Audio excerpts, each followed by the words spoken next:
ರುದ್ರಾದಿಗಳು ಸಲೆ ಭಜಿಸುತ್ತೀಹ ಗಣವರತ ತ್ರಿಜಗ ವಂದಿತ ಗಣಪ ಮಾಡುವುದು ಮತಿಗೆ ಮಂಗಲವ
ನಿರ್ಮಲಾ ಹೆಗಡೆ ಅವರು, MK ಹೆಗಡೆ, ಸತೀಶ್ ಹೆಗಡೆ ಅವರಿಗೆ ಮೊದಲಾಗಿ ನಾನು ಕೃತಜ್ಞ. ಯೋಗ ಮಂದಿರದಲ್ಲಿ ಅವಕಾಶ ಕಲ್ಪಿಸಿದ್ದು ಕೂಡ ನಮಗೆ ಹೆಚ್ಚು ಪ್ರೇರಣೆಯ ಸಂಗತಿ. ಈ ಬಿಸಿಲಿನಲ್ಲಿಯೂ ಇಷ್ಟು ಜನ ಬಂದಿದ್ದೀರಿ, ಆದ್ದರಿಂದ ನನ್ನ ಉತ್ಸಾಹ ಹೆಚ್ಚಾಗಿದೆ. ಪುರುಷ ಸರಸ್ವತಿ ಶತಾವಧಾನಿ ಡಾಕ್ಟರ್ ಆರ್ ಗಣೇಶ್ ಅವರು ಕೈ ಹಿಡಿಸಿದಂತಹ ಈ ಕೈಂಕರ್ಯವನ್ನು ಆಗಾಗ ಪ್ರದರ್ಶಿಸ್ತಾ ಮುಂದುವರಿಸಿಕೊಂಡು ಬಂದಿದ್ದೇನೆ. 50-60 ಒಟ್ಟು ಪ್ರದರ್ಶನಗಳು ಆಗಿವೆ. ಇಂದಿನ ಭಾಗ ಕರ್ಣಪರ್ವದ ಭಾಗವೇ. ಪ್ರಚಲಿತ ಕರ್ಣಪರ್ವದಲ್ಲಿ ಒಂದಿಷ್ಟು ಹಾಡುಗಳನ್ನು ಸೇರಿಸಿಕೊಂಡು ಪ್ರಕ್ಷುಬ್ಧ ರಾಧೇಯ ಈಗ ಪ್ರಸ್ತುತ ಪಡಿಸ್ತಾ ಇದ್ದೇನೆ. ಎಲ್ಲರಿಗೆ ಮತ್ತೊಮ್ಮೆ ಕೃತಜ್ಞತೆಯನ್ನು ಹೇಳಿ ಪ್ರಸಂಗಕ್ಕೆ ಅಪ್ಪಣೆಯನ್ನು ಕೇಳ್ತೇನೆ. ಹರಿಹರನ ರಮೆಯು ಮೇರನು ಪ್ರಾರ್ಥಿಸಿ ವಿದ್ಯೆಯ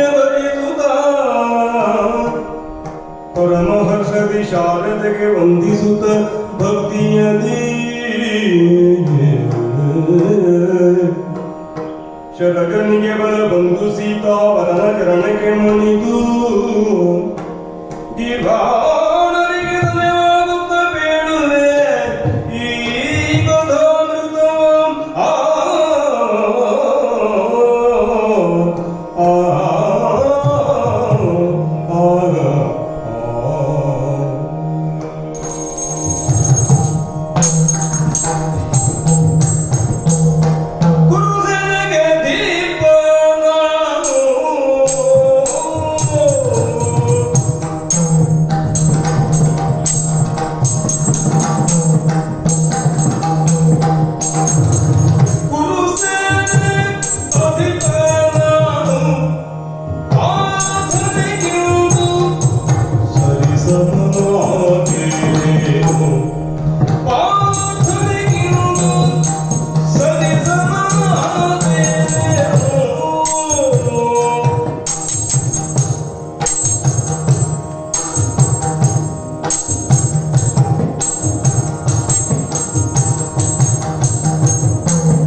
ಇಂದು ಮುಡಿಯ ಪ್ರಸಾದವಾಗಿದ್ದಾನೆ.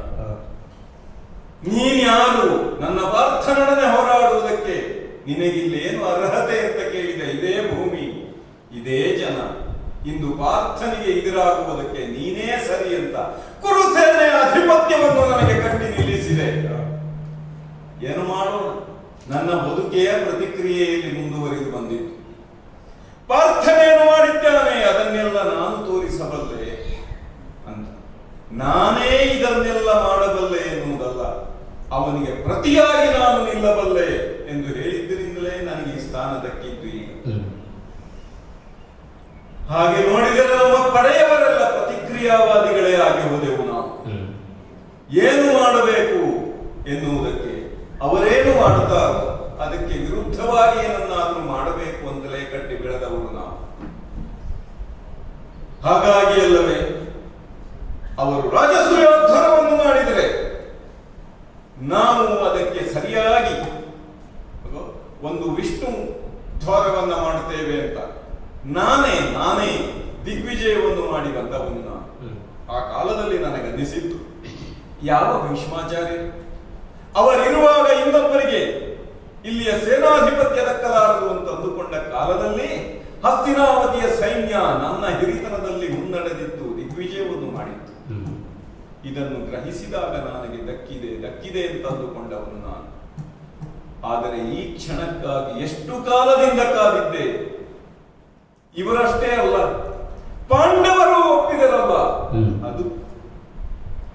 ಅಂದು ನೀನು ಅಧಿರಥನ ಮಗನಾದರೆ ನನ್ನ ಪಾರ್ಥನಿಗೆ ಎದುರಾಗುವುದಕ್ಕೆ ಸಾಧ್ಯವಿಲ್ಲ ಅಂತ ಸರಿಸಿದ ಜನ ಇಂದು ಕರ್ಣ ಸೇನಾಧಿಪತಿಯಾದರೆ ನಾವು ಯುದ್ಧ ಮಾಡುವುದಿಲ್ಲ ಅಂತ ಆ ಕಡೆಯಿಂದ ಏನು ಬರಲಿಲ್ಲ ಉತ್ತರ. ಅಷ್ಟೇ ಅಲ್ಲ, ಪ್ರತಿಯಾಗಿ ಪ್ರತಿಜ್ಞೆ ಮಾಡಿದ್ದಾನಂತೆ ಪಾರ್ಥ. ಇಂದು ಸಂಜೆಯೊಳಗಾಗಿ ಕರ್ಣನನ್ನು ಮುಗಿಸುತ್ತೇನೆ, ಇಲ್ಲದಿದ್ರೆ ನಾನಿರುವುದಿಲ್ಲ ಅಂತ. ಅಂತೂ ಕುಂತಿಯ ಮಕ್ಕಳಲ್ಲಿ ಒಬ್ಬರು ಸಾಯುವುದು ನಿಶ್ಚಿತ ಆಯ್ತು. ಇವತ್ತು ಯುದ್ಧ ನಿರ್ಣಯವಾಗುವುದು ಹೇಗೆ ಅಂತ ಕೇಳಿದರೆ ಪಾಂಡವರಲ್ಲಿ ಒಬ್ಬರ ಸತ್ರು ಸಾಕು, ಒಬ್ಬರು ಉಳಿದರೂ ಆದೀತು ಅಂತ. ಕೌರವರಲ್ಲಿ ಯಾರನ್ನು ಉಳಿಸುವುದು? ನಾನು ಪಾಂಡವರ ಲೆಕ್ಕಕ್ಕೂ ಇಲ್ಲ, ಕೌರವರ ಲೆಕ್ಕಕ್ಕೂ ಇಲ್ಲ, ಮಧ್ಯದಲ್ಲಿ ನಿಂತವನು ನಾನು. ಯಾವಾಗಲೂ ಹೇಳಿಸಿಕೊಂಡಿದ್ದು ಹಾಗೆಯೇ, ನಿನ್ನ ಕಾರಣದಿಂದ ಇವ ಹಾಳಾಗ್ತಾ ಇದ್ದಾನೆ ಅಂತ ಈ ಮನೆಯ ಹಿರಿಯರೆಲ್ಲ ಮಾತಾಡ್ತಾ ಇದ್ದಿದ್ದು. ಇಂದು ನಾನೇ ಎದುರು ನಿಂತಿದ್ದೇನು. ಅದು ಹೇಗೆ? ಪಾರ್ಥನಿಗೆ ಎದುರಾಗಿ ನಿಲ್ಲುವಂತಹ ಒಂದು ಅವಕಾಶಕ್ಕಾಗಿ ಜೀವನವಿಡೀ ಕಾದವನು ನಾನು. ಈ ಪ್ರಪಂಚ ಒಂದು ಕ್ಷಣ ಪಾರ್ಥನಿಗೆ ಸರಿಯಾದವನು ನೀನು ಅಂತ ಹೇಳಿದರೆ ಸಾಕು ಅಂತ ಆವತ್ತಿನಿಂದ ಬದುಕಿ ಬಂದವನು ನಾನು. ಅದಕ್ಕಾಗಿ ಸುಳ್ಳು ಹೇಳಿ ವಿದ್ಯೆ ಕಲಿತವನು ಹೌದು ನಾನು. ಏನಾದರೂ ಮಾಡಿ ಸಂಗ್ರಹಿಸಬೇಕು ಅಂತ ಒಂದು ಕ್ಷಣ ಇಂದ್ರಕೀಲದಲ್ಲಿ ಅವನು ತಪಸ್ಸು ಮಾಡಿ ಪಾಶುಪತವನ್ನು ಪಡೆದ ಅಂತ ಹೇಳಿದಾಗ ರಾತ್ರಿಯೆಲ್ಲ ನನ್ನ ಬತ್ತಳಿಕೆಯಲ್ಲಿ ತಡಕಾಡಿದ್ದೇನೆ ನಾನು. ಯಾವ ಅಸ್ತ್ರ ನನ್ನ ಹತ್ರ ಇದ್ದೀತು ಅಂತ. ಹಾಗೆ ಬದುಕಿನಲ್ಲಿ ಪ್ರತಿಸ್ಪರ್ಧಿಯಾಗಿಯೇ ಬಂದವನು ನಾನು. ಈ ರೀತಿಯ ವ್ಯಕ್ತಿತ್ವ ಬೇಕಿತ್ತೆ ಅಂತ ಅನೇಕ ಬಾರಿ ಪ್ರಶ್ನಿಸಿಕೊಂಡಿದ್ದೇನೆ. ಏನು ಮಾಡೋಣ, ನನ್ನ ಪಕ್ಷವೇ ಅದು. ಪಾಂಡವರಿಗೆ ಅಧಿಕಾರ ಸಲ್ಲುತ್ತದೆ, ಹಾಗಿದ್ರೆ ಅದಕ್ಕೆ ನಾವು ಅವಕಾಶ ಕೊಡುವುದಿಲ್ಲ ಎನ್ನುವ ಪ್ರತಿಕ್ರಿಯೆಯಿಂದ ಪ್ರಾರಂಭವಾದ ಕೌರವನ ಕುಡಿಯಾಗಿ ಬೆಳೆದವನು ನಾನು. ಇಲ್ಲದಿದ್ದರೆ ಕೃಷ್ಣ ಕೇಳಿದನಲ್ಲ, ನಿನಗೆ ಕಿಂಕರರೆರಡು ಸಂತತಿ ಎನಿಸಲೊಲ್ಲದೆ ನೀನು ದುರ್ಯೋಧನನ ಬಾಯಿದಂಬೂಲಕ್ಕೆ ಕೈಯಾನುವರೆ ಅವನ ಎಂಜಲಿಗೆ ಕೈಯೊಡ್ಡುತ್ತೀಯ ಅಂತ ಕೇಳಿದ್ದು ನನ್ನನ್ನು ಕೆರಳಿಸಿ ಬಿಟ್ಟಿತು. ಏನು ತಿಳಿದಿದ್ದು? ನನ್ನ ಇಡೀ ಸಾಮರ್ಥ್ಯವನ್ನ, ನನ್ನ ತಪಸ್ಸ, ನನ್ನ ಬತ್ತಳಿಕೆಯನ್ನ, ನನ್ನ ಬಿಲ್ಲನ್ನ ಕೌರವನಿಗಾಗಿ ಮೀಸಲಿಟ್ಟಿದ್ದೇನೆ. ಅವನ ಕೈವಾರ ನಾನು, ಹೋಗು ಅಂತ ಕಳುಹಿಸಿದವನು ನಾನು. ಈ ಆಮಿಷಕ್ಕೆ ನಾನು ಬಲಿಯಾದೇನೆ. ಮರುಳು ಮಾಧವ ಮಹಿಯ ರಾಜ್ಯದ ಸಿರಿಗೆ ಸೋಲುವನಲ್ಲ. ಹಾಗಿದ್ರೆ ನನ್ನ ದೃಷ್ಟಿಯಲ್ಲಿ ಕೌರವನನ್ನು ಗೆಲ್ಲಿಸುವುದು ಅಂತ ನನ್ನ ಆತ್ಮವನ್ನು ಮುಟ್ಟಿಕೊಂಡರೆ ಅದು ಹೇಳುತ್ತದೆ ಅರ್ಜುನನನ್ನು ಗೆಲ್ಲುವುದು. ಹಾಗೆ ಗಳಿಸಿದವನು ಅರ್ಜುನ ಅಂತ ಆದರೆ ಅವನಿಗಿಂತಲೂ ಹೆಚ್ಚು ಗಳಿಸಿದ್ದೇನೆ ಎನ್ನುವ ಹಠ ನನ್ನದು. ಈ ರೀತಿಯಲ್ಲಿಯೇ ಬೆಳೆದು ನಿಂತಿದ್ದೇನೆ. ಈ ದ್ವಾಪರದ ತುದಿಯಲ್ಲಿ ಬಂದು ನಿಂತ ಸಂದರ್ಭದಲ್ಲಿ ನಾನೇ ಕಲಿಯಾಗಿ ನಿಂತಿದ್ದೇನಂತೆ.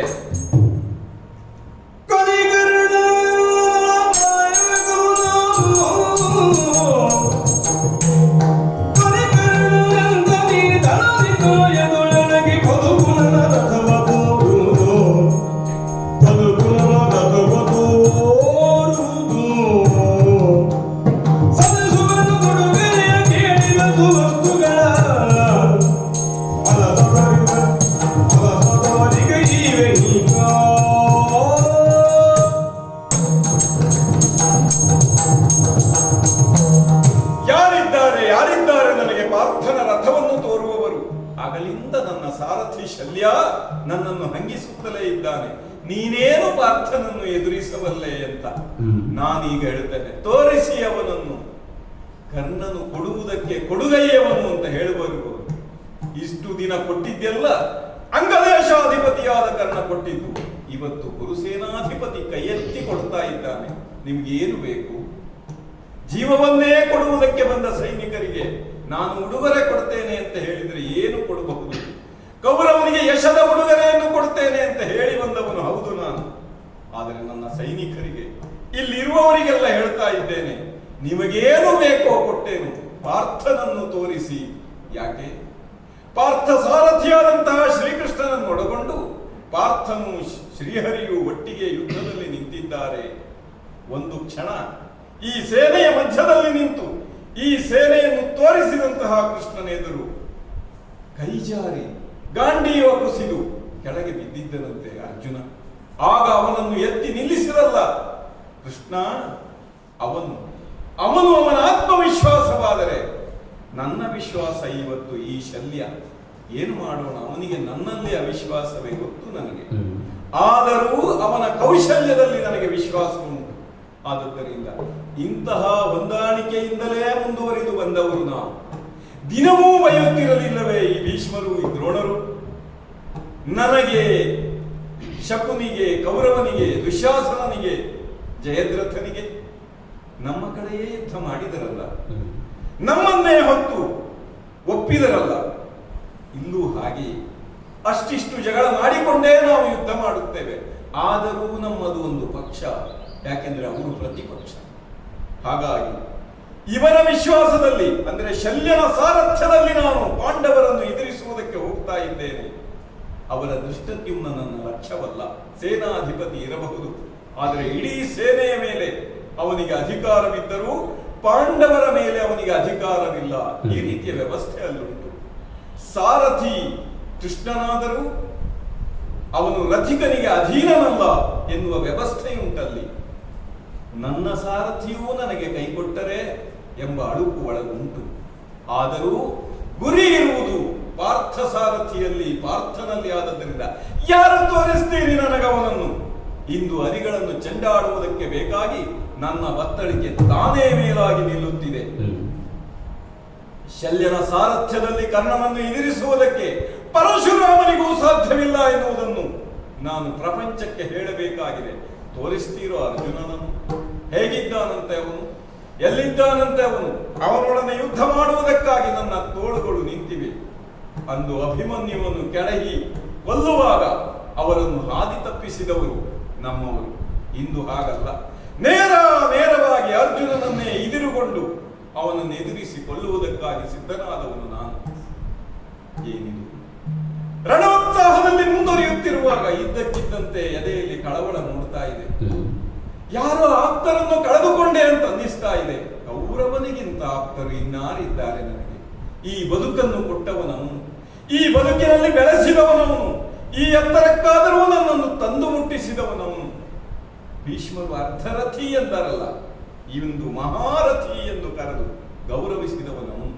ಹಾಗಾಗಿ ಅವನಿಗೆ ಸಮಸ್ಯೆಯಾಗುತ್ತೆ. ದುಶ್ಯಾಸನನನ್ನು ಕೊಂದು ಕಳೆದ ಮೇಲೆ ಈಗ ಉಳಿದವನು ಕೌರವನೊಬ್ಬನೇ. ಹಾಗಾಗಿ ನನ್ನ ಕಳವಳಕ್ಕೆ ಉತ್ತರ ಕೌರವನ ಶಿಬಿರದಲ್ಲಿ ಶಲ್ಯ ಹಾರಿಸು ರಥವನ್ನು ಹರಿಸು. ಶಲ್ಯನ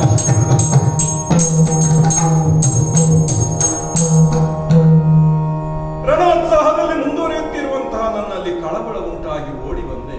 ಮಿತ್ರ, ಇದೇನು ನೆಲಕ್ಕೆ ತಲೆ ಹಾಕಿ ಕುಳಿತಿದ್ದೀಯಲ್ಲ, ಏನಾಯಿತು ನಿನಗೆ?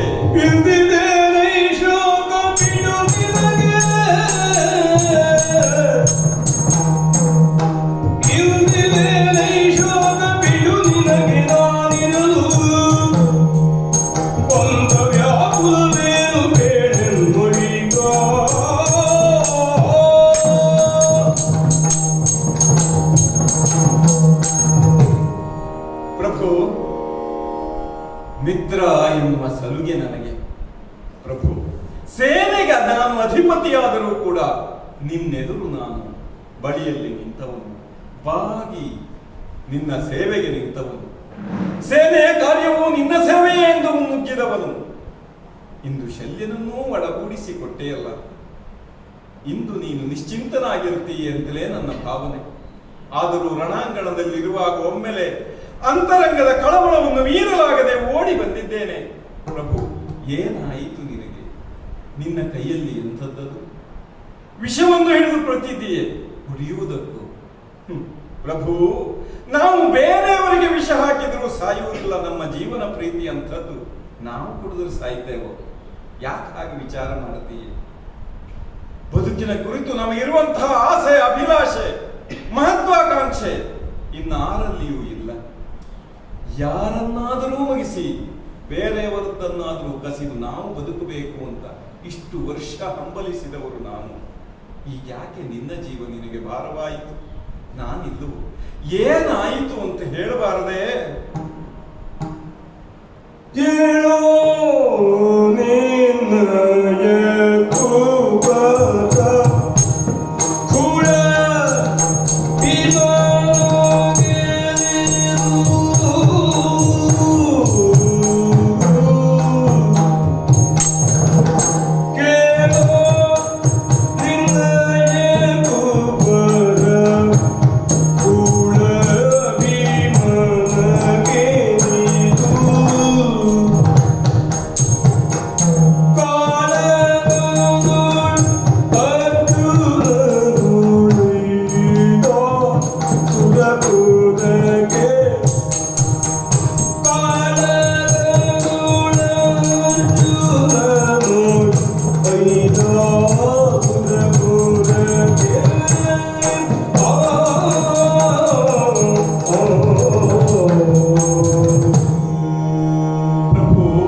ತಂದೆ ತಾಯಿಯರಿಗೆ ಮಕ್ಕಳು ಸಣ್ಣವರು ಅಂತಲೇ ಅನ್ನಿಸ್ತದೆ. ನಾನು ಯುದ್ಧೋತ್ಸಾಹದಲ್ಲಿ ಮುಂದೊತ್ತಿ ಹೋಗುವಾಗ ಮನೆಯಲ್ಲಿದ್ದ ಮಗ ನನ್ನ ಬಿಲ್ಲನ್ನು ಬತ್ತಳಿಕೆಯನ್ನೂ ಕಟ್ಟಿ ಅವನ ಎತ್ತರವನ್ನು ನೋಡಿಕೊಳ್ಳುತ್ತಿದ್ದ ಎನ್ನುವುದನ್ನು ಬಲ್ಲೆ. ಆದರೆ ಅವನಲ್ಲಿಯೂ ಇಂಥದ್ದೊಂದು ಉತ್ಸಾಹ ಚಿಗುರೊಡೆದು ನಿನ್ನ ಸೇವೆಗೆ ನಿಲ್ತಾನೆ ಎಂಬ ನಿರೀಕ್ಷೆ ನನಗಿರಲಿಲ್ಲ. ಎಷ್ಟು ಮನೆಯ ಕುಡಿಗಳನ್ನು ಚಿವುಟಿ ಹಾಕಿಲ್ಲ ನಾವು. ಈಗ ನಾವು ಅಳುವುದಕ್ಕೆ ಅರ್ಥ ಉಂಟೆ? ನಿನ್ನ ಮಕ್ಕಳನ್ನೇ ಕಳೆದುಕೊಂಡಾಗ ಯುದ್ಧ ನಿನ್ನ ಲಕ್ಷ್ಯದಲ್ಲಿತ್ತು. ಕ್ರುದ್ಧನಾಗಿ ಪಾಂಡವರ ವಿರುದ್ಧ ನಿಲ್ಲುತ್ತಿದ್ದೆ. ಹೀಗ್ಯಾಕೆ ನನ್ನ ಮಗ ಸತ್ತಾಗ ಹೀಗೆ ನೀನು ಅಳುವುದಕ್ಕೆ ಪ್ರಾರಂಭಿಸಬೇಕು? ಮಿತ್ರ, ನಮಗೆ ಕಣ್ಣೀರಿನಲ್ಲಿ ಯಾವತ್ತು ಅಂಥದ್ದೊಂದು ಅನುಕಂಪ ಬಂದಿದೆ ಹೇಳು? ಸಭೆಯಲ್ಲಿ ನಿಂತು ಅತ್ತಾಗಲೂ ಕೂಡ ನಮ್ಮ ಕಣ್ಣಿನಲ್ಲಿ ನೀರು ಹರಿದದ್ದಿಲ್ಲ. ಈಗ ಯಾಕೆ ಹೀಗೆ? ಒಬ್ಬನೇ ಕುಳಿತು ಅಳತೀಯಲ್ಲ, ಅರಸನೇ ಅತ್ತರೆ ಉಳಿದವರ ಕಥೆಯೇನು? ಯಾವ ಸಂದರ್ಭದಲ್ಲೂ ಅಧಿಕಾರದಲ್ಲಿದ್ದುವರೆಗೆ ಅಳುವ ಅರ್ಹತೆಯೇ ಇರುವುದಿಲ್ಲ, ಆ ಅಧಿಕಾರ ದಕ್ಕುವುದಿಲ್ಲ. ಆದುದರಿಂದ ನೀನಳಬಾರದು. ಒಬ್ಬ ಹೋಗಿದ್ದಾನೆ ಎನ್ನುವುದು ನಿಜ. ನಿನ್ನ 99 ಮಂದಿ ತಮ್ಮಂದಿರ ಸಂಗಡ ನನ್ನ ಮಗನೂ ಒಬ್ಬ ಹೋಗಿದ್ದಾನೆ. ಹಾಗಾಗಿ ಅಳಬಾರದು. ಕರ್ಣನಿದ್ದಾನೆ ಎನ್ನುವುದನ್ನು ನೆನಪಿಟ್ಟುಕೋ. ಹೇಗೆ ಅರ್ಜುನನಿಗೆ ತನ್ನ ಮಗ ಸತ್ತಾಗ ಮರುದಿನದ ಸಂಜೆಯೊಳಗೆ ಜಯದ್ರಥನನ್ನು ಕೊಂದು ಮುಗಿಸುತ್ತೇನೆ ಅಂತ ಶಪಥ ಮಾಡುತ್ತಾನೋ, ಆ ರೀತಿ ಕ್ರುದ್ಧನಾಗಿ ಎದ್ದು ನಿಲ್ತಾ ಇದ್ದಾನೆ ಕರ್ಣ. ನನ್ನ ಸಿಟ್ಟನ್ನು ಕೆರಳಿಸುವುದಕ್ಕಾಗಿ ಅರ್ಜುನ ಮಾಡಿದ ಕೆಲಸವಲ್ಲವೇ ಇದು? ಬದುಕಿನ ಭವಿಷ್ಯವನ್ನು ಅರಸಿ ಹೊರಟವರಲ್ಲ ಪ್ರಭು, ವರ್ತಮಾನ ನಮ್ಮದು ಅಂತ ಜಗತ್ತಿಗೆ ಹೇಳುವುದಕ್ಕೆ ಹೊರಟವರು ನಾವು. ಹಾಗಾಗಿ ಯುದ್ಧದ ಈ ಒಂದು ಕ್ಷಣಕ್ಕಾಗಿ ನಿನ್ನ ಮುಖದಲ್ಲಿ ಈ ಮ್ಲಾನತೆ, ನಿನ್ನ ಕೈಯಲ್ಲಿ ವಿಷ, ನಿನಗೆ ಭವಿಷ್ಯದ ಕನಸುಗಳೇ ಕಳೆದು ಹೋದಂತಹ ಸಂದರ್ಭ. ಕರ್ಣನಿರುವಾಗ ಇದನ್ನು ಯೋಚಿಸಕೂಡದು. ಹೊರಡು ಇಲ್ಲಿಂದ. ನಾನು ಹೋಗುತ್ತಾ ಇದ್ದೇನೆ. ಶಲ್ಯ, ಇನ್ನು ಮತ್ತೆ ನಾವು ಕದನದತ್ತ ತೆರಳೋಣ.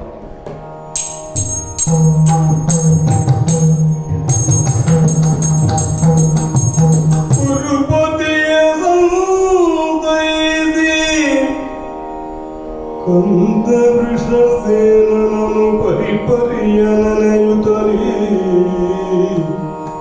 ಕಂದ ವೃಷಸೇನನು ಪರಿಪರಿಯ ನೆನೆಯುತ್ತಲೇ, ಕರುಣವಿಲ್ಲದ ರಣದ ಮರಣ ದಾರುಣ ದಾರಿಣಿಯೊಳಗಿರುವ ಮಗನ ಹರಸಿದನು ಕಲಿಕರ್ಣ.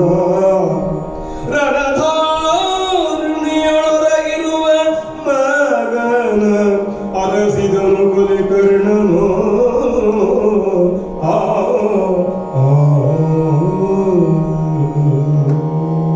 ಎಂಥ ಮೈತ್ರಿಯಲ್ಲಿಯೂ ಉಪಚಾರವೇ ದೊಡ್ಡದಾಗುತ್ತದೆ. ಅರಸನೆದುರು ಆಳಾಗುವುದು ಅನಿವಾರ್ಯ. ಅವನಿಗೇನೋ ಭರವಸೆಯನ್ನು ಕೊಟ್ಟೆ. ಹೇಳುವಾಗ ಸತ್ಯವನ್ನೇ ಹೇಳಿದ್ದೆ. ಎಲ್ಲರೂ ತಮ್ಮ ಮಕ್ಕಳನ್ನು ಕಳೆದುಕೊಳ್ಳುತ್ತಾ ಬಂದಿದ್ದಾರೆ, ನಮ್ಮದೇನು ಮಹಾ ಅಂತ. ಆದರೆ ರಥ ಹತ್ತಿದರೆ ಜಂಗೆಯ ಬಲ ಕುಸಿಯುತ್ತಿದೆ. ಮಗನ ಹೆಣವನ್ನಾದರೂ ಒಮ್ಮೆ ನೋಡಿ ಹೋಗಬೇಕು ಎನ್ನುವಂತಹ ಅಭಿಲಾಷೆ ಹುಟ್ಟುತ್ತಾ ಇದೆಯಲ್ಲ, ಏನಿದು? ಯಾರೆದುರೂ ಸಂತೈಕೆಯನ್ನು ಹೇಳಬಹುದು, ಆದರೆ ಸ್ವಂತದ ದುಃಖವನ್ನು ಹೇಗೆ ಹೇಳಲಿ? ಆತ್ಮ ವೈ ಪುತ್ರ ನಾಮಾಸಿ. ಸತ್ತವನು ಮಗನಲ್ಲ ಕರ್ಣ, ನೀನು ಸತ್ತಿದ್ದೀಯೆ ಅಂತಲ್ಲವೇ ಅವನು ಹೇಳಿದ್ದು. ಹಾಗಾಗಿ ಶಲ್ಯನಿಗೆ ತಡೆದು ನಿಲ್ಲಿಸಿದ್ದೇನೆ. ಈ ರಣಧಾರಣಿಯಲ್ಲಿ ಎಲ್ಲಿ ಹುಡುಕಲಿ ಮಗನನ್ನು? ಒಂದು ಕ್ಷಣ ಮುಖದರ್ಶನ ಮಾಡಿ ಹೋಗಬೇಕು ಎಂಬ ಆಸೆ. ಹೇಗೆ ಹುಡುಕುವುದು? 1000 ಜನರ ಮಧ್ಯೆ ಯಾವುದೋ ಒಂದು ಮೂಲೆಯಲ್ಲಿ ಬಾಣಗಳ ಆಚ್ಛಾದನದಲ್ಲಿ ಮಲಗಿರುವಂತಹ ನನ್ನ ಮಗನನ್ನು ಹೇಗೆ ಹುಡುಕಲಿ? ಶಿರಸ್ತ್ರಾಣದ ಮಧ್ಯೆ ಮುಖವನ್ನು ಹುಡುಕುವುದು ಕಷ್ಟ. ಕವಚಗಳು ಹರಿದು ಹಾಳಾಗಿದ್ದರೆ ಇದು ನನ್ನವನು ಅಂತ ಹೇಗೆ ಹೇಳಲಿ? 1000 ಜನ ಮಲಗಿದ್ದಾರೆ, ಇದರ ಮಧ್ಯೆ ಇವನು ನನ್ನ ಮಗ, ಇವನು ವೃಷಸೇನ ಅಂತ ಹೇಗೆ ಗುರುತಿಸಲಿ? ಒಂದು ಹಾದಿ ಇದೆ ನನಗೆ. ಮಹಾನ್ ಯೋಧರ ಬಾಣಗಳಿಗೆಲ್ಲ ಒಂದು ಗುರುತಿರ್ತದೆ. ನನ್ನ ಮಗ ಸತ್ತಿದ್ದು ಪಾರ್ಥನ ಬಾಣಕ್ಕೆ ಅಂತಾದರೆ ಅವನನ್ನು ಅರಸುವುದಕ್ಕೆ ಪಾರ್ಥನ ಬಾಣಗಳನ್ನು ಹುಡುಕಬೇಕು ನಾನೀಗ. ಯಾರ ಮೈಯಲ್ಲಿ ಪಾರ್ಥನ ಬಾಣಗಳು ನೆಟ್ಟಿವೆ ಇಂದು ಅವನು ನನ್ನ. ಇದೆಂತಹ ವಿಚಿತ್ರ. ನನ್ನ ಮಗನನ್ನು ಅರಸುವುದಕ್ಕೆ ನಾನು ಅರ್ಜುನನ ಹೆಸರು ಹುಡುಕ್ತಾ ಇದ್ದೇನೆ ಬಾಣದಲ್ಲಿ. ಇವನು ನನ್ನ ಮಗ ಇರಬಹುದೇ, ಇವನಿರಬಹುದೇ ಅಂತ ಹುಡುಕಿದರೆ ಓ ಇವನಲ್ಲವೇ, ಇವನೇ ವೃಷಸೇನ ಮಗನೇ. ಮಗನೇ ನೀನು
ಕರ್ಣನ ಬದುಕು ಹೋಲಿಕೆಯಲ್ಲಿಯೇ ಬೆಳೆದು ಬಂದಿದೆ. ಪಾರ್ಥನಿಗೆ ಹೋಲಿಸಿಕೊಂಡು ಬೆಳೆದೆ, ಮತ್ತೊಬ್ಬರಿಗೆ ಹೋಲಿಸಿಕೊಂಡು ಬೆಳೆದೆ. ಏನು ಮಾಡೋದು? ಹುಟ್ಟಿದ ಮನೆಯಲ್ಲಿ ಕೂಡ ರಾಧೆ ತಾಯ್ತನದಲ್ಲಿ ಯಾವ ಕೊರತೆಯನ್ನು ಮಾಡಲಿಲ್ಲ. ಆದರೂ ಉಳಿದವರು ಹೇಳ್ತಾ ಇದ್ದರು ತನ್ನ ಮಗನಂತೆಯೇ ನೋಡಿಕೊಂಡಿದ್ದಾಳೆ ಎಂದು. ಆಗೆಲ್ಲ ನನ್ನ ಮನಸ್ಸಿನಲ್ಲಿ ಒಂದು ಚುಚ್ಚುತ್ತಾ ಇತ್ತು, ತಾಯಿ ಅಂತ ಯಾಕೆ ಹೇಳಲಾರರು ಎಂದು. ಬೆಳೆದಂತೆಲ್ಲ ನನಗೆ ಸೂತನ ಮಗನೇ ಎಂದೇ ಕರೆಯುತ್ತಾ ಇದ್ದರು. ಸೂತನೇ ಅಂತ ಕರೆಯುವ ಧೈರ್ಯವನ್ನು ಯಾರೂ ಮಾಡಲಿಲ್ಲ. ಮಗು, ನೀನು ಯುದ್ಧರಂಗಕ್ಕೆ ಬಂದಾಗ ಸೂತನ ಮೊಮ್ಮಗನೇ ಅಂತ ಕರೀಲಿಲ್ಲಲ್ಲ ಯಾರು. ಅಲ್ಲಿ ಹೇಳುವುದು ಬದುಕಿನ ಪ್ರತಿ ಸಂದರ್ಭದಲ್ಲಿಯೂ ನಾನು ಹೋಲಿಸಿಕೊಂಡು ಬೆಳೆದಿದ್ದೇನೆ. ಸಮಾಜಕ್ಕೂ ಒಂದು ಸ್ವಭಾವ ಇರುತ್ತದೆ. ನನ್ನ ಸೂತಕೇರಿಯ ಜನರೆಲ್ಲ ಆಲೋಚನೆ ಮಾಡುವುದು ಸಾರಥಿಯಾಗುವುದಕ್ಕೆ, ನಾನು ಕನಸು ಕಂಡಿದ್ದು ಮಹಾರಥಿಯಾಗುವುದಕ್ಕೆ. ಅವರೊಡನೆ ಹೋಲಿಸಿಕೊಳ್ಳುವುದಕ್ಕೆ ನನಗೆ ಏನು ಉಳಿದಿರಲಿಲ್ಲ. ಮೀನು ಹಿಡಿಯುವುದಕ್ಕೆ ಬಲೆಯನ್ನು ಹಿಡಿಯುತ್ತಿದ್ದರು. ಬಾಣ ಬಿಟ್ಟರೆ ನೀರಿನಲ್ಲಿರುವ ಮೀನನ್ನು ಗುರಿ ಹಿಡಿಯಬಹುದಲ್ಲ ಎಂದು ಆಲೋಚಿಸುತ್ತಿದ್ದೆ. ನಾನು ಹೊಂದುತ್ತಿರಲಿಲ್ಲ. ಬದುಕಿನಲ್ಲಿ ಎಲ್ಲದಕ್ಕೂ ಹೋಲಿಕೆ ಸಿಗುತ್ತದೆ ಮಗನೇ. ಮದುವೆಯಾದವರು ಎಲ್ಲಿಯೋ ಹೋಲಿಸಿಕೊಳ್ಳುತ್ತಾರೆ. ಇದಾಗದಿದ್ದರೆ ಇದಾಗಬಹುದಿತ್ತಲ್ಲ ಅಂತ ಅಂದುಕೊಂಡ ಕ್ಷಣಗಳಿರುತ್ತವೆ. ಮಕ್ಕಳಿಗೆ ಹೋಲಿಕೆ ಇರುವುದಿಲ್ಲ. ಯಾರೊಡನೆಯೂ ನಿನ್ನನ್ನು ಹೋಲಿಸಲಾರೆ ಮಗನೇ. ಪ್ರಪಂಚದ ಇವನು ಧೀರ, ಇವನು ಶೂರ ಅಂತ ಹೇಳಬಹುದು, ಇವನು ಸುಂದರ ಅಂತ ಹೇಳಬಹುದು. ಆದರೆ ಮಕ್ಕಳನ್ನು ಕಾಮನಿಗೆ ಹೋಲಿಸಿ ಯಾರು ಇವನು ಸುಂದರ ಅಂತ ಹೇಳುವುದಿಲ್ಲ. ಯಾಕೆ? ಮಕ್ಕಳ ಸೌಂದರ್ಯ ಇರುವುದು ಬಾಲ್ಯದಲ್ಲಿ. ನಾವೇ ಹೀಗೆ ಹುಟ್ಟಿದ್ದೇವೆ ಎಂದುಕೊಳ್ಳುವ ಕೌತುಕದಲ್ಲಿ, ಮುಕ್ತವಾದ ಪ್ರೀತಿಯಲ್ಲಿ ಮಗು. ಅದಕ್ಕೆ ಹೋಲಿಕೆ ಇಲ್ಲ. ಅಂತಹ ನಿನ್ನನ್ನು ಯಾರಿಗೆ ಅಂತ ಹೋಲಿಸಲಿ? ನಾನು ಅಭಿಮನ್ಯುವಿನ ಕೈಯನ್ನು ಕಡದೆ ಆ ಅಭಿಮನ್ಯುವಿಗೆ ನಿನ್ನನ್ನು ಹೋಲಿಸಲೇ? ಎಂತಹ ಹಿನ್ನೆಲೆ ಅವನಿಗೆ? ಮೂರು ಲೋಕದ ಗಂಡನಾದಂತಹ ಪಾರ್ಥನ ಮಗ, ಕೃಷ್ಣನ ಸೋದರಳಿಯ. ಇಂತಹ ಹಿನ್ನೆಲೆ ನಿನಗೆ ಇರಲಿಲ್ಲ. ಆದರೂ ನೀನು ಈ ವಿಗಡ ಭಟರನ್ನೆಲ್ಲ ಎದುರಿಸುತ್ತೇನೆ ಅಂತ ಎದ್ದು ನಿಂತೆಯಲ್ಲ. ಒಂದು ಕ್ಷಣ ನನ್ನ ಕೌರವನಿಗೆ ಭರವಸೆಯನ್ನು ತುಂಬಿದೆಯಲ್ಲ. ಯಾವ ಧೈರ್ಯ ಬಂತು ನಿನಗೆ? ನಿನ್ನನ್ನು ಯಾರಿಗೆ ಹೋಲಿಸಲಿ ಮಗನೇ? ಹೋಲಿಸಲಿಕ್ಕಾಗುವುದಿಲ್ಲ. ಆದರೂ ನಿನ್ನನ್ನು ಕಳೆದುಕೊಂಡಿದ್ದೇನಲ್ಲ, ಆ ದುಃಖವನ್ನು ಯಾರಿಗೆ ಹೋಲಿಸಲಿ? ಒಮ್ಮೆ ಎದ್ದು ಬಿಡು ಮಗು.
ನಿನ್ನ ಬಾಲ್ಯವನ್ನು ನಾನು ಎಷ್ಟು ಆನಂದಿಸಿದ್ದೇನಯ್ಯ. ಅದೊಂದು ಅನನ್ಯವಾದ ಕ್ಷಣ. ಇವನು ಹಾಗೆ ಅಂತಲ್ಲ, ಮಗನಂತೆಯೇ ಬೆಳೆದವನು ನಾನು, ಮಿತ್ರನಂತೆಯೇ ನೋಡಿಕೊಂಡನು ಕೌರವ, ತಮ್ಮನಂತೆಯೇ ಕಂಡನು ಅಣ್ಣನಂತೆ. ಈ ರೀತಿ ಕಂತಗಳನ್ನು ಸರಿಸಿ ಅಲ್ಲ, ನಿನ್ನನ್ನು ಮುದ್ದಿಸುವಾಗ, ನಿನ್ನನ್ನು ಎತ್ತಿಕೊಳ್ಳುವಾಗ, ನಿನ್ನೊಡನೆ ಆಡುವಾಗ ಇವನು ಮಗನಂತೆ ಅಲ್ಲ, ನನ್ನ ಮಗನೇ ನೀನು. ಅಲ್ಲಿ ಹೋಲಿಕೆ ಇರಲಿಲ್ಲ, ಉಪಮೆ ರೂಪಕಗಳಿರಲಿಲ್ಲ ಮಗು. ನೀನು ನನ್ನ ಮಗನಾಗಿದ್ದೆ. ಒಂದು ಸಾರಿ ಹೇಳಬಾರದೆ, ಎದ್ದು ಒಮ್ಮೆ ಮಾತಾಡಬಾರದೆ? ಮಗು ವೃಷಸೇನ, ನೆನಪು ಮಾಡಿಕೊ.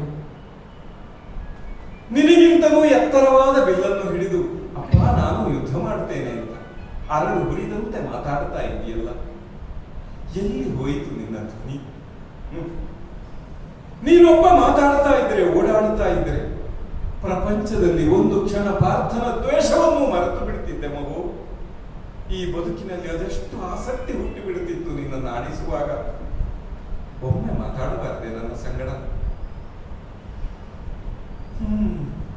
ಮನೆಯಲ್ಲೆಲ್ಲ ಬಿಲ್ಲನ್ನೇ ಕಟ್ಟಿ ಬೆಳೆಸಿದವರು ನಾವು.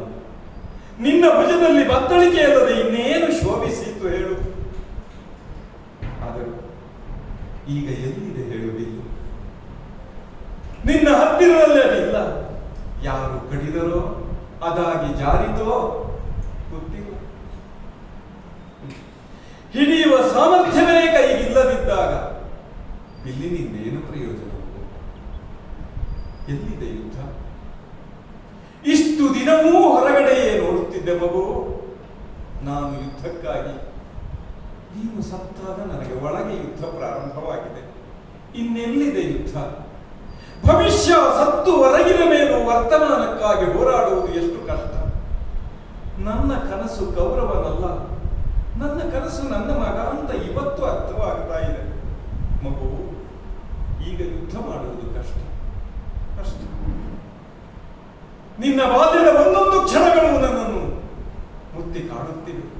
ನನಗೆ ಸಿಗದ ಬಾಲ್ಯವನ್ನು ನನ್ನ ಮಗನಿಗೆ ಕೊಡಬೇಕು, ಯಾವ ಕೊರತೆಯೂ ಆಗಬಾರದು ಎನ್ನುವುದಕ್ಕಾಗಿ ಅದೆಷ್ಟು ಕಾಳಜಿಯಿಂದ ಬೆಳೆಸಿದ್ದೆ. ನಿನ್ನ ಅಮ್ಮನಿಗೆ ಮತ್ತೆ ಮತ್ತೆ ಹೇಳುತ್ತಿದ್ದೆ, ಕೊರತೆಯ ಒಂದಂಶವೂ ಅವನ ಎದುರಿನಲ್ಲಿ ಮಾತಿನಲ್ಲಿ ಬರಬಾರದು ಎಂದು. ಕೊರತೆ ಎನ್ನುವುದನ್ನು ನಾವು ಎಳಿಸಿದ್ದು ಎಲ್ಲಿ? ಬತ್ತಳಿಕೆಯಲ್ಲಿ ಕೊರತೆಯಾದರೆ ಅಂತ, ಬದುಕಿನಲ್ಲಿ ಕೊರತೆ ಅಂತ ನಾವು ಯಾವತ್ತೂ ಒಂದುಕೊಂಡವರೇ ಅಲ್ಲ. ಮತ್ತೆ ನಮ್ಮ ಹೊಟ್ಟೆಯಲ್ಲಿ ಯುದ್ಧದಾಹಿಗಳಲ್ಲದೆ ಬೇರೆ ಯಾರು ಹುಟ್ಟುತ್ತಾರೆ ಮಗನೇ? ಈಗ ಅನ್ನಿಸ್ತದೆ, ನೀನು ಸತ್ತ ಮೇಲೆ ನಾನು ಬದುಕಬೇಕೆ ಯಾಕೆ ಅಂತ. ಆದರೆ ನಿನ್ನನ್ನು ಕೊಂದವನು ಪಾರ್ಥ ಅಂತ ಇಡೀ ನಾಡು ಹೇಳ್ತಾ ಇದೆಯಲ್ಲ ಮಗು. ನಿನ್ನನ್ನು ಕೊಂದವನು ಪಾರ್ಥನಲ್ಲ, ನಾನೇ ದುಷ್ಟ ಪಾಪಿ ಉದರದೋಳು ಹುಟ್ಟಿ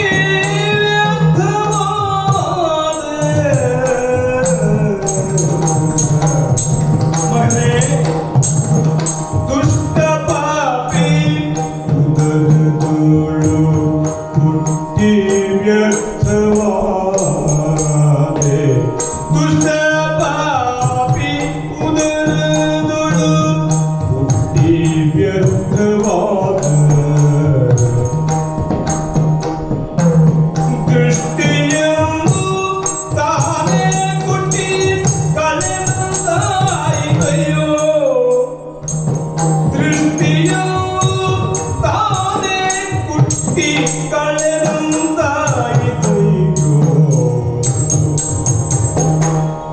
ಹುಟ್ಟಿಗೆ ವರುಷವಾಯಿ ವಸ್ತುಗಳಿಂದಾಯ್ತು.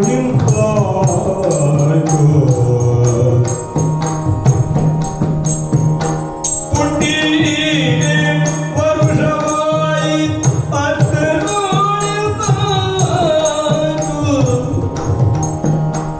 ಇಷ್ಟಪಡದ ಸಮಯದಲ್ಲಿ ಕಷ್ಟಪಡಗಿದ್ದಯ್ಯೋ. ಇಷ್ಟಪಡದ ಸಮಯದಲ್ಲಿ ಕಷ್ಟವದಗಿದ್ದಯ್ಯೋ. ದುಷ್ಟ ಪಾಪಿ ಉದರದೋಳು ಹುಟ್ಟಿ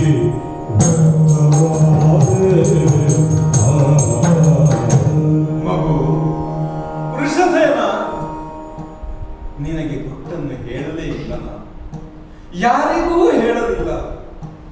ಬದುಕಿದ್ದಾಗ ಹೇಳಿದ ಗುಟ್ಟನ್ನು ಸತ್ತಾಗ ಹೇಳುವ ಆ ತವಕ ಯಾಕೆ ಕಾಡುತ್ತದೆ ಹೇಳು ನನಗೆ? ನೀನು ಯಾರ ಸಲುವಾಗಿ ಬಂದು ಸತ್ಯ ಮಗು? ಅಪ್ಪನ ಸಲುವಾಗಿ, ಕೌರವನ ಸಲುವಾಗಿ, ಪಾಂಡವ ದ್ವೇಷಕ್ಕಾಗಿ ಬಂದು ಸತ್ಯ ನೀನು. ಅದನ್ನೇ ಇಡಿಯಾಗಿ ಬದುಕಿದವನು ನಾನು. ಸಂತಾನವೂ ಅದನ್ನೇ ಹಂಚಿಕೊಂಡಿದೆ. ಬೇರೆ ಏನು ಕೊಟ್ಟೆವು ನಾವು ನಿಮಗೆ? ಬದುಕಿನಲ್ಲಿ ಪ್ರೀತಿಯನ್ನು ನಾನು ಹೇಳಿದ್ದೇನೆ, ಮಗು ಅಂತ ಮುದ್ದಿಸಿರುವುದು ಬೇರೆ. ಆದರೆ ಬದುಕಿನ ಉದ್ದೇಶವನ್ನು ಹೇಳುವಾಗ, ಬದುಕಿನ ಸಾರ್ಥಕತೆಯನ್ನು ಹೇಳುವಾಗ ಯುದ್ಧವನ್ನಲ್ಲದೆ ಬದುಕನ್ನು ಹೇಳಲಿಲ್ಲ ನಾವು. ಪಾಂಡವ ದ್ವೇಷವನ್ನಲ್ಲದೆ ಪ್ರೀತಿಯನ್ನು ಹೇಳಲಿಲ್ಲ ನಾವು. ನೇರವಾಗಿ ಹೇಳದಿದ್ದರು ಮನೆಯ ಮಾತುಕತೆಯಲ್ಲೆಲ್ಲ ಅದೇ ಬರ್ತಿತ್ತಲ್ಲ, ಆಸ್ಥಾನದ ಕಥೆಗಳಲ್ಲೆಲ್ಲ ಅದೇ ಬರ್ತಿತ್ತಲ್ಲ. ತಾಯಿ, ತಂದೆ, ಅಜ್ಜಿಯರು ಕಥೆ ಹೇಳಿದರೆ ಅಲ್ಲಿಯೂ ಕೂಡ ಒಂದು ಬಾಣ ಬಿಟ್ಟ, ಒಬ್ಬನು ಸತ್ತ ಎಂಬ ಯುದ್ಧದ ಕಥೆಗಳೇ ಆಗಬೇಕಿತ್ತಲ್ಲ ನಿಮಗೆ. ಬೇರೆ ಏನು ಕಲಿಸಿದೆವು ಮಗು? ಇಷ್ಟೆಲ್ಲ ವಿದ್ಯೆಗಳು ಬದುಕಿಗೆ ಬೇಕು ಅಂತಲೇ ಕಲಿಯುವುದು, ಸಾವಿಗಾಗಿ ಅಲ್ಲ ಅಂತ ಗುರುಗಳು ಹೇಳಿದ್ದು ನೆನಪಿದೆ.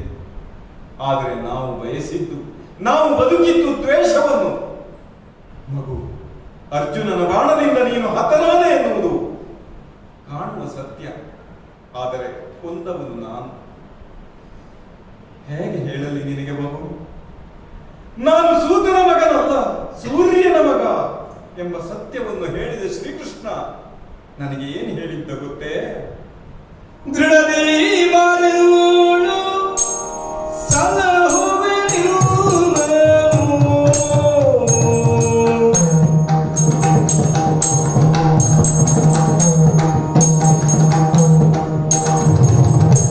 ದೃಢದಿ ಬಾಳೆಯೋಳು ಸಲಹುವೆ ನಿನ್ನನು. ಒಡವಿಯ ನೀನೆಯಾಳು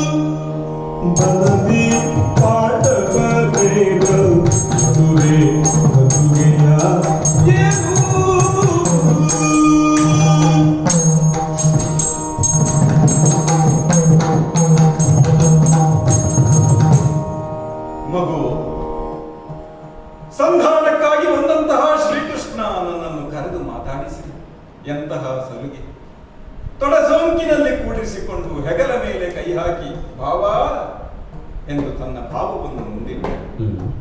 ಈ ಭುವಿಯನ್ನು ಬದುಕಿಸಬಹುದಾದಂತಹ ಅವಕಾಶ ನಿನಗಿದೆ, ನೀನು ರಾಮಗೆ ಸರಿ ಅಂತ ಹೇಳಿದ. ಮಗು, ಈ ಯುದ್ಧವನ್ನು ತಪ್ಪಿಸಬಹುದಾದಂತಹ ಒಂದು ಅವಕಾಶವನ್ನು ನನ್ನ ಎದುರಿಟ್ಟಿದ್ದ. ನಾನು ಒಪ್ಪಿದ್ದರೆ ನೀನು ಯುವರಾಜನಾಗಿ ಬಿಡುತ್ತಿದ್ದೆ ಮಗು. ನಾನು ಅರಸನಾಗುವುದಕ್ಕೆ ಒಪ್ಪಿದ್ದರೆ ನಿನ್ನಿಂದ ಯುವರಾಜ ಪಟ್ಟವನ್ನು ಕಸಿಯುವವರು ಯಾರು ಇರಲಿಲ್ಲ. ಆದರೆ ಬದುಕಿನ ಪ್ರೀತಿ ನನ್ನ ಕೈ ಹಿಡಿಯಲಿಲ್ಲ. ಪಾಂಡವ ದ್ವೇಷ ನನ್ನ ಸಾಧನೆ ಎಂದು ಭಾವಿಸಿದೆ ಮಗು.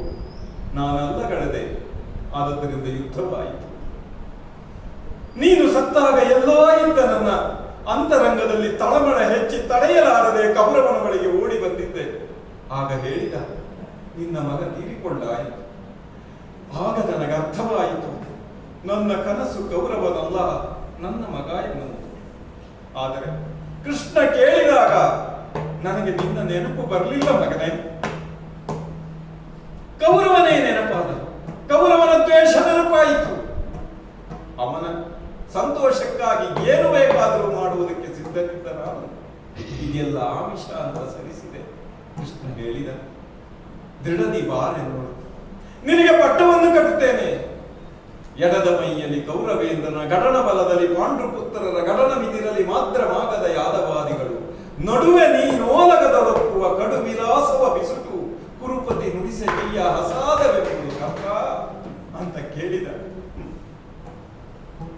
ನನಗೆ ನಡುವೆ ನಿಲ್ಲುವುದು ಗೊತ್ತಾಗಲಿಲ್ಲ ಮಗನೇ. ನಾನು ಎಡಕ್ಕೆ ಉಳಿದೆ. ಆದದ್ದರಿಂದ ನಿನ್ನ ಬಲ ಕುಸಿದು ಹೋಯಿತು.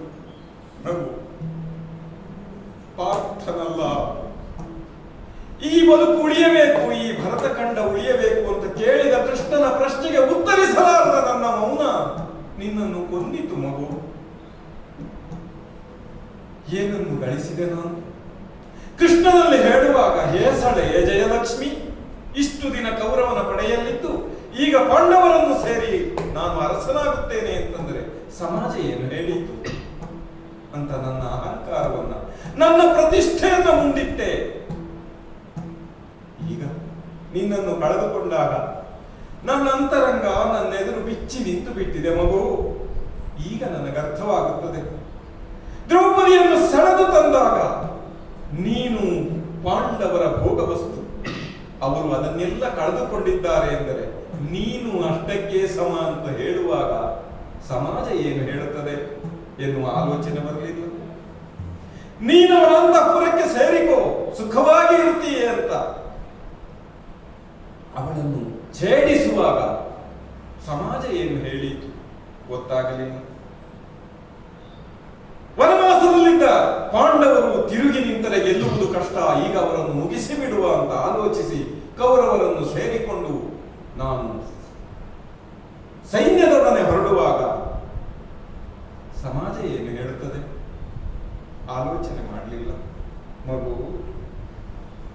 ಕೆಟ್ಟದ್ದನ್ನು ಮಾಡುವಾಗ ಸಮಾಜ ಹೇಗೆ ಹೇಳಿತು ಎಂಬ ಚಿಂತೆ ಮಾಡದವನ ನಾನು ಒಳ್ಳೆಯದನ್ನು ಮಾಡುವಾಗ ಸಮಾಜ ಒಪ್ಪೀತೆ ಅಂತ ಪ್ರಶ್ನಿಸಿಬಿಟ್ಟೆನಲ್ಲ. ಒಂದು ಕ್ಷಣ, ಒಂದೇ ಒಂದು ಕ್ಷಣ ನಿನ್ನ ನೆನಪಾಗಿದ್ದರೆ ಈ ಯುದ್ಧ ತಪ್ಪುತ್ತಿತ್ತು. ಹೌದಲ್ಲ? ಕಳೆದ ಮೇಲೆಯೇ ನಮಗೆ ಇದೆಲ್ಲ ಅರ್ಥವಾಗುವಂಥದ್ದು. ವೀರ ವೃಷಸೇನಾಖ್ಯನಳಿದನೆ,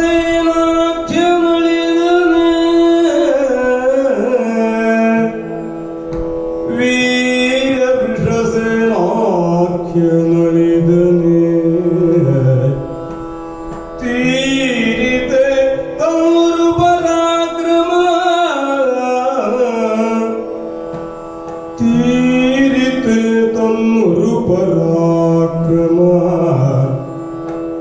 ಸೂರ್ಯ ಹೋದುದೆ ಸಮರ, ಸೂರ್ಯ ಹೋದುದೆ ಸಮರ ಪಾಠಗೆ, ಸೂರ್ಯ ಹೋದುದೆ ಸಮರ ಪಾರ್ಥಗೆ, ಶಿವ ಶಿವ, ಸೂರ್ಯ ಹೋದುದೆ ಸಮರ ಪಾರ್ಥಗೆ, ಶಿವ ಶಿವ ಎನ್ನುತ್ತ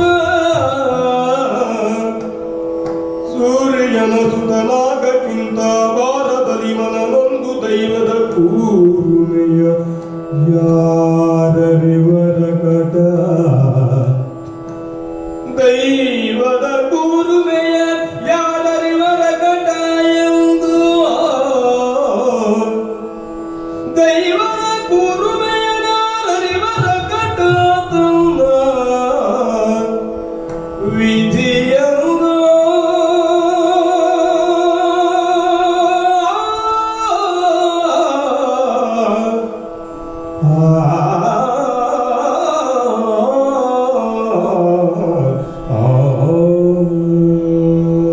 ಮಗು ವೃಷಸೇನ, ನೀನು ಹೋದ ಮೇಲೆ ನನಗೆ ಬದುಕೇನು ಎನ್ನುವುದು ಅರ್ಥವಾಗ್ತಾ ಇದೆ. ಯಾರಿಗಾಗಿ ಬದುಕಬೇಕಿತ್ತು ನಾನು? ನಡುವೆ ನಿಲ್ಲುವುದಕ್ಕೆ ನನಗೆ ಯಾಕೆ ಆಗಲಿಲ್ಲ? ಯಾಕೆ ಅಂದ್ರೆ ಆಡು ಅಂತ ಅವನು ಕರೆದರೆ ನಾನು ಆಳಾಗಿಯೇ ಇರುತ್ತೇನೆ, ಅರಸನಾಗಲಾರೆ ಎಂದು ಬಿಟ್ಟನಲ್ಲ. ಇದು ಸ್ವಭಾವವಾಗಿ ಬಿಟ್ಟಿತಲ್ಲ ನನಗೆ. ಆಗಲೇ ವಿಚಾರ ಮಾಡಬೇಕಿತ್ತು. ಎರಡಲ್ಲದೆ ಮೂರಾಗುವ ಆಲೋಚನೆ ಎಂಥದ್ದು ಅಂತ. ಇಡೀ ಭರತ ವರ್ಷ ಎರಡಾಗಿ ಒಡೆದು ನಿಂತಾಗ ನಡುವೆ ನಿಲ್ಲುವ ಸಾಹಸವನ್ನು ತೋರಿದವನು ಒಬ್ಬ ಅರ್ಜುನ ಮಾತ್ರ. ಎರಡೂ ಸೈನ್ಯಗಳ ಮಧ್ಯೆ ನಿಂತು ಈ ಭರತ ವರ್ಷದ ಶೌರ್ಯವನ್ನು ಕಾಣುವ ಧೈರ್ಯ ಮಾಡಿದವನು ಅವನು ಮಾತ್ರ. ನಮಗೆ ಯಾರಿಗೂ ಅದು ಹೊಳೆಯಲಿಲ್ಲ. ನನಗೇ ಅಂತಲ್ಲ ಮಗನೇ, ಭೀಷ್ಮ ದ್ರೋಣರಿಗೂ ಅದು ಹೊಳೆಯಲಿಲ್ಲ. ನಾವು ಯಾವುದೋ ಒಂದು ಪಕ್ಷದ ಪರವಾಗಿ ಇರಬೇಕು, ಇಲ್ಲದಿದ್ದರೆ ನಮಗೆ ಅಸ್ತಿತ್ವ ಇಲ್ಲ ಅಂತಲೇ ಅಂದುಕೊಂಡರಲ್ಲ ಹಿರಿಯರೆಲ್ಲ. ಹಾಗೆ ನಡುವೆ ನಿಲ್ಲಬಲ್ಲ ಸಾಮರ್ಥ್ಯ ಇರುವ ಯೋಜಕನಾದಂತಹ ಶ್ರೀಕೃಷ್ಣ ಸಂಧಾನಕ್ಕೆ ಬಂದಾಗ ನನ್ನೆದುರು ಪ್ರಸ್ತಾಪವನ್ನಿಟ್ಟರೂ ನನಗದು ಹೊಳೆಯಲಿಲ್ಲ. ಏನು ಮಾಡೋಣ? ಅನ್ನದ ಋಣಕ್ಕಾಗಿ ಬದುಕಿದವರು ನಾನಲ್ಲ, ಹಿರಿಯರಾದ ಭೀಷ್ಮರಿಂದ ಹಿಡಿದು ಎಲ್ಲರೂ ಹಾಗೆ ಹೇಳಿದರು. ಈ ಭೂಮಿಯಲ್ಲಿ ಬದುಕಿನಲ್ಲಿ ಅನ್ನಕ್ಕಿಂತ ಹೆಚ್ಚಿನದನ್ನು ಕಲ್ಪಿಸಲಾರದವರು ಊಳಿಗಕ್ಕಿಂತ ದೊಡ್ಡದನ್ನು ದುಡಿಯಲಾರರು ಮಗನ.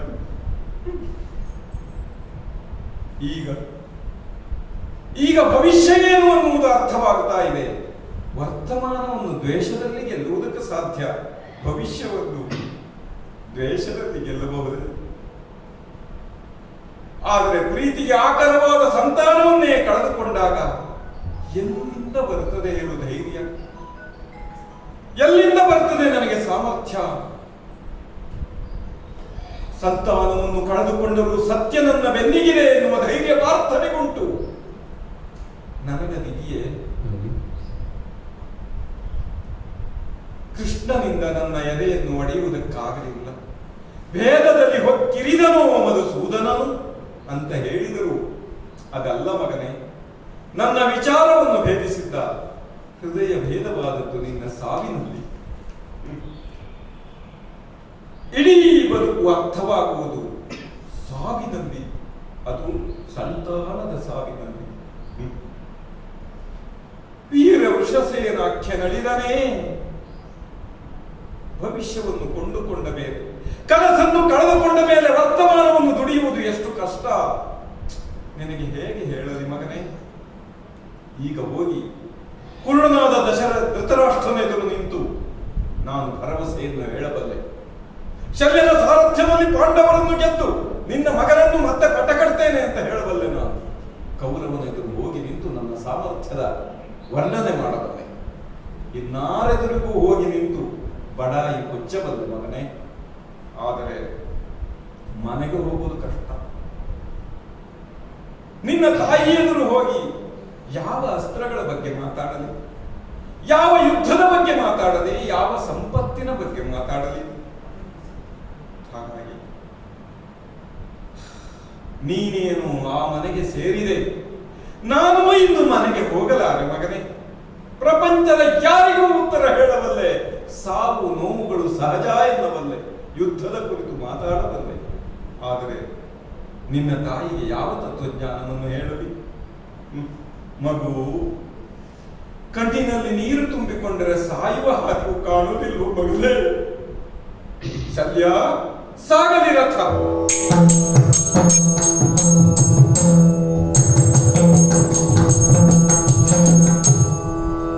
ಆಹಾ, ಎಷ್ಟು ದಿನಗಳಿಂದ ಕಾದಂತಹ ಅವಕಾಶ ಈಗ ಸಿಕ್ಕಿದೆ.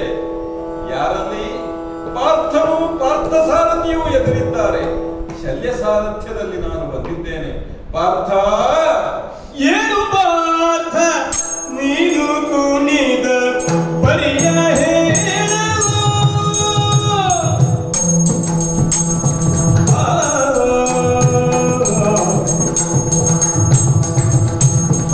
ಏನು ಪಾರ್ಥ ನೀನು ಕುಣಿದ ಪರಿಯ ಹೇಳಲು?